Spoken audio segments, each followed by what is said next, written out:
Viral দীপ্তলুচি পাতা, এই পাতা সত্যিই কি চুলের জন্য উপকারী? এখনও অনেক আপুদের মনে কিন্তু এই প্রশ্নটা আছে। এখনও অনেকেই প্রশ্ন করেন যে আপু সত্যিই কি কাজ করে? এই পাতা কিভাবে ব্যবহার করলে আরও বেশি কাজ করবে সেটাই আজকে ভিডিওতে দেখাবো। আশা করি পুরো ভিডিওটার সাথে থাকবেন। বিসমিল্লাহির রহমানির রহিম। আসসালামু আলাইকুম। আশা করি যেখানে আছেন আল্লাহ তাআলার শেষ রহমতে অনেক অনেক ভালো আছেন।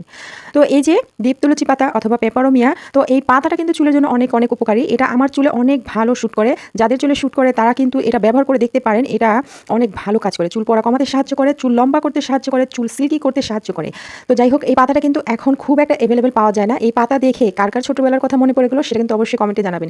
এটা কিন্তু অনেকেই অনেক নামে চিনেন। কেউ দীপ্তলুচি পাতা বলেন, কেউ লুচি পাতা, কেউ আবার পান পাতা বলে থাকেন। তো ছোটবেলায় অনেক খেলা করতাম এই পাতাটা নিয়ে। তখন তো জানতাম না যে এই পাতাটা এত এত উপকারী। এটা চুলের জন্য, স্কিনের জন্য অনেক উপকারী। একটা আপু কমেন্ট করেছিলেন যে এই পাতাটা কিভাবে খাওয়া যায় সেটা দেখাতে। পরবর্তীতে কোনো ভিডিওতে দেখিয়ে দিব এই পাতা দিয়ে কোনো এক রেসিপি। তো আমি এই পাতাগুলো কালেক্ট করে নিয়েছি। আমার ছাদে কিন্তু অ্যালোভেরা গাছের সাথে এটাকে আমি লাগিয়ে রেখেছিলাম। পাতাগুলো এত সুন্দর হয়েছে, দেখতেই পাচ্ছেন মাশাআল্লাহ। তো এটা খোঁজার জন্য আমার আর কোনো রাস্তার ধারে যাওয়া লাগে না। তো এটা আমার ছাদ থেকেই আমি কালেক্ট করতে পারি। তো কিছুটা পাতা নিয়ে নিয়েছি। এরপর হচ্ছে এই পাতাগুলো খুব ভালো করে ধুয়ে নিতে হবে। চুলে যে কোনো কিছু ব্যবহার করার আগে অবশ্যই ভালো করে ধুয়ে নিতে হবে, যাতে করে এর মধ্যে কোনো রকম ময়লা না থাকে। তো ভালো করে ধুয়ে নেওয়ার পর এই পাতাটা থেকে রসটা বের করতে হবে। এটা আপনি ছেঁচেও নিতে পারেন, অথবা পাটায় বেটে নিতে পারেন, অথবা ব্লেন্ডারে ব্লেন্ড করে নিতে পারেন।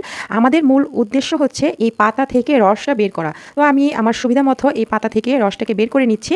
আর এই পাতার রস বের করার জন্য এখানে পানি ব্যবহার করার দরকার হয় না, কারণ এই পাতার যে ডগার মধ্যে কিন্তু ভরপুর রস থাকে, পানি থাকে। এটা থেকেই কিন্তু বেশ কিছুটা রস বের হয়ে আসবে। আপনারা চাইলে পানি ব্যবহার করতে পারেন, কোনো সমস্যা নেই। তো এটা বেটে নেওয়ার পর এই যে ছাঁকনির মধ্যে নিয়ে নিচ্ছি, একটা বাটির উপরে ছাঁকনি দিয়ে ছাঁকনির মধ্যে নিয়ে এটাকে ছেঁকে নিলে কিন্তু ফ্রেশ যে রসটা সেটা বের হয়ে যাবে। তো আমার চ্যানেলে কিন্তু এই দীপ্তলুচি পাতা ব্যবহারের অনেকগুলো ভিডিও আছে, আর অনেক আপুরা কিন্তু কমেন্ট করেছেন যে এটা ব্যবহার করে অনেক উপকার পেয়েছেন। অনেকের চুল লম্বা হয়েছে, অনেকের চুল পড়া বন্ধ হয়েছে, অনেকেই কিন্তু কমেন্ট করেছেন। আপনারা আজকের পদ্ধতিটাও ব্যবহার করে দেখবেন যে আপনাদের কেমন কাজ হয়। আপনারা অবশ্যই কমেন্টে জানাতে ভুলবেন না। তো যাদের চুলে শ্যুট করবে, আমি সবসময় বলে থাকি, কারণ আমি কখনোই ফেক ভিডিওগুলো সাপোর্ট করি না, আমি শেয়ার করি না। আমি সেটাই শেয়ার করি যেটা আমার চুলে ব্যবহার করে আমি উপকার পাই, সেটা আপনাদের সাথে শেয়ার করি, যেন আপনারাও ব্যবহার করে উপকার পেতে পারেন। যাই হোক, আমি রসটাকে বের করে নিয়েছি। এরপরে হচ্ছে এই যে একটা অ্যালোভেরা পাতা ছিঁড়ে নিয়েছিলাম। এই অ্যালোভেরাটা ব্যবহার করার আগে অবশ্যই পানিতে ভিজিয়ে রাখবেন, গাছ থেকে কেটে ভিজিয়ে রেখে তারপরে ভালো করে ধুয়ে নেবেন, যাতে করে অ্যালোভেরার মধ্যে যে হলুদ একটা কষ থাকে সেই কষটা চুলের মধ্যে চলে না যায়। সেটা কিন্তু আমাদের চুলের জন্য, স্কিনের জন্য অনেকটা ক্ষতিকারক। তো এরপরে আমি পাতাটাকে কেটে নিচ্ছি, এরপর জেলটাকে বের করে নিব। আপনারা চাইলে পাতার সাথে অ্যালোভেরা জেলটা আপনারা লুচি পাতার সাথে ব্লেন্ডার করেও রসটা বের করতে পারেন, অথবা যাদের হাতের কাছে এই অ্যালোভেরা নেই তারা কিন্তু অ্যালোভেরা ছাড়াও ব্যবহার করতে পারেন। অ্যালোভেরা দিলে উপকারটা ভালো পাওয়া যায়। মানে অ্যালোভেরা চুলের জন্য অনেক অনেক উপকারী। এটা চুল ড্যামেজ রিপেয়ার করে, আগাফাটা দূর করে, চুল সিল্কি করে, সফট করে। তো এটা অনেক অনেক উপকারী। যদি হাতের কাছে থাকে তাহলে ব্যবহার করবেন, আর যদি কেনা জেল থাকে সেটাও ব্যবহার করতে পারেন। তো আমি একটা ছুরি দিয়ে রসটাকে, মানে জেলটাকে বের করে নিয়েছি।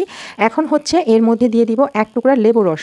তো এর আগে আমি শেয়ার করেছিলাম যে ভিডিওগুলো, সেগুলোর মধ্যে কিন্তু শ্যাম্পু ইউজ করেছিলাম এই লুচি পাতার সাথে অথবা পেপারোমিয়া পাতার সাথে। তো আজকে কিন্তু শ্যাম্পু ইউজ করব না, কারণ শ্যাম্পু ইউজ করলে দেখা যায় চুলের মধ্যে লং টাইম রাখা যায় না। শ্যাম্পুর মধ্যে থাকা যে কেমিক্যাল, ক্ষতিকারক কেমিক্যাল, সেটা আমাদের চুলের জন্য অনেক ক্ষতিকর। দেখা যায় 5 থেকে 10 মিনিটের বেশি রাখলে চুলের জন্য অনেকটা ক্ষতিকারক হয়ে যায়। তাই আজকে আমি এভাবে ব্যবহার করছি। তো এখন আমি এখানে তেল ব্যবহার করব। এটা আমার ঘরে তৈরি করা অর্গানিক হেয়ার অয়েল। এই তেলটা চুলের জন্য এত এত উপকারী। আমি এটা ব্যবহার করি তাই এটা দিচ্ছি। আপনারা কিন্তু এখানে নারিকেল তেল ইউজ করতে পারেন, কোনো সমস্যা নেই। যে কোনো ব্র্যান্ডের তেল এখানে ব্যবহার করতে পারেন, মানে কেমিক্যাল মুক্ত খাঁটি নারিকেল তেলই এখানে ব্যবহার করবেন, সেটাই ভালো।